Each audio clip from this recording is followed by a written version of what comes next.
Assalamualaikum warahmatullahi wabarakatuh. Kembali lagi di channel YouTube Cahaya Iman, Dakwah Islam dan Inspirasi. Bagaimana kabarnya sahabat? Semoga Allah beri limpah kesehatan serta kelancaran aktivitas untuk kita semua. Di video kali ini kita akan membahas tentang bahayanya tidak segera membayar hutang padahal mampu. Mungkin ada orang yang punya hutang pada orang lain. Ketika ia punya uang untuk membayar dan mampu, ia tidak segera melunasinya. Ia malah sibuk membeli kebutuhan mewah, bahkan pamer. Ini tidak dibenarkan dalam ajaran Islam. Agama Islam menekankan bahwa yang namanya hutang itu adalah darurat. Tidak bermudah-mudah berhutang dan hanya dilakukan di saat sangat dibutuhkan saja. Jika sudah mampu membayar, maka segera bayar. Jika sengaja menunda membayar hutang padahal mampu, ini adalah kezaliman. Nabi Shallallahu Alaihi Wasallam bersabda, penundaan pembayaran hutang dari seorang yang kaya adalah sebuah kezaliman. Maka, jika salah seorang dari kalian dipindahkan kepada seorang yang kaya, maka ikutilah. Sengaja menunda pelunasan, awas bahaya dunia sampai akhirat. Berikut beberapa hal bahaya jika menunda pelunasan hutang. Yang pertama, jika meninggal dan membawa hutang, ia akan terhalang masuk syurga meskipun mati syahid. Rasulullah Shallallahu Alaihi Wasallam bersabda, demi yang jiwaku ada di tangannya, seandainya seorang laki-laki terbunuh di jalan Allah, kemudian dihidupkan lagi, lalu dia terbunuh lagi 2 kali, dan dia masih punya hutang, maka tidak akan masuk surga sampai hutangnya itu dilunasi. Yang kedua, keadaannya atau nasibnya menggantung atau tidak jelas, atau tidak pasti apakah akan selamat atau binasa. Tentu kita sangat tidak senang dengan ketidakpastian, apalagi urusannya adalah di akhirat nanti, yaitu antara surga atau neraka. Rasulullah Shallallahu Alaihi Wasallam bersabda, jiwa seorang mukmin tergantung karena hutangnya, sampai hutang itu dilunaskannya.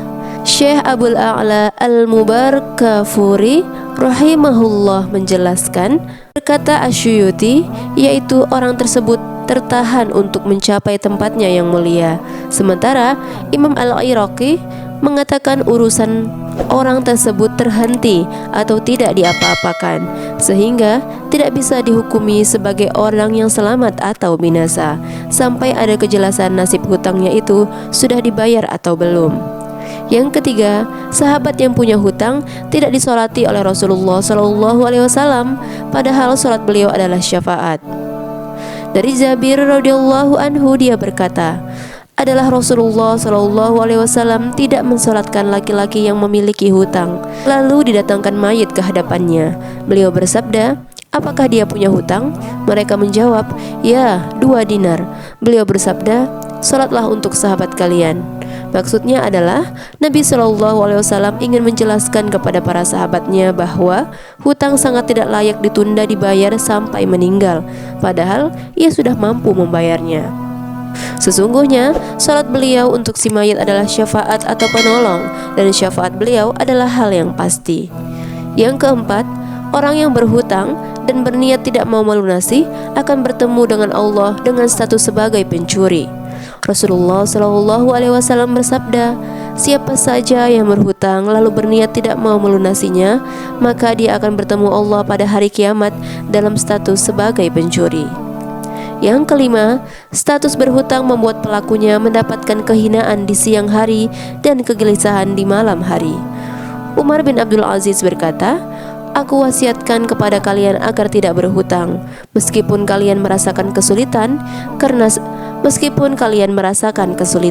karena sesungguhnya hutang adalah kehinaan di siang hari, kesengsaraan di malam hari.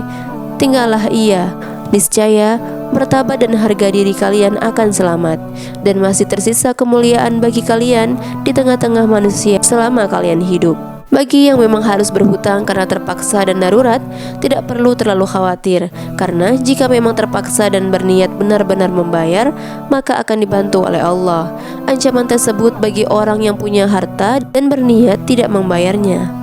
Al-Munawi menjelaskan, pembicaraan mengenai hal ini berlaku pada siapa saja yang mengingkari hutangnya. Adapun bagi orang yang berhutang dengan cara yang diperbolehkan dan dia tidak menyelisihi janjinya, maka dia tidaklah terhalang dari syurga, baik sebagai syahid atau lainnya. Semoga Allah menjauhkan kita sejauh-jauhnya dari hutang. Semoga bermanfaat. Wassalamualaikum warahmatullahi wabarakatuh.